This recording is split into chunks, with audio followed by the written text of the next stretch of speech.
Australia کے Travis head test cricket کے number 1 player بن گئے ہیں۔ آئی سی سی نے نئی ٹیسٹ پلیئرز رینکنگ جاری کر دی، جس کے مطابق انگلینڈ کے ہیری بروک دوسرے نمبر پر آ گئے۔ انگلینڈ کے جو روٹ دو درجے تنزلی کے بعد تیسرے نمبر پر چلے گئے۔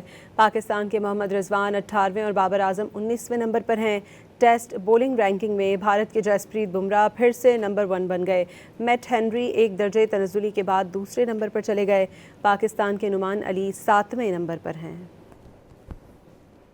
آسٹریلیا کے ٹریوس ہیڈ ٹیسٹ کرکٹ کے نمبر 1 پلیئر بن گئے ہیں۔ آئی سی سی نے نئی ٹیسٹ پلیئرز رینکنگ جاری کر دی، جس کے مطابق انگلینڈ کے ہیری بروک دوسرے نمبر پر آ گئے۔ انگلینڈ کے جو روٹ دو درجے تنزلی کے بعد تیسرے نمبر پر چلے گئے۔ پاکستان کے محمد رضوان 18ویں اور بابر اعظم 19ویں نمبر پر ہیں۔ ٹیسٹ بولنگ رینکنگ میں بھارت کے جسپریت بمراہ پھر سے نمبر 1 بن گئے۔ میٹ ہنری ایک درجے تنزلی کے بعد دوسرے نمبر پر چلے گئے۔ پاکستان کے نعمان علی 7ویں نمبر پر ہیں۔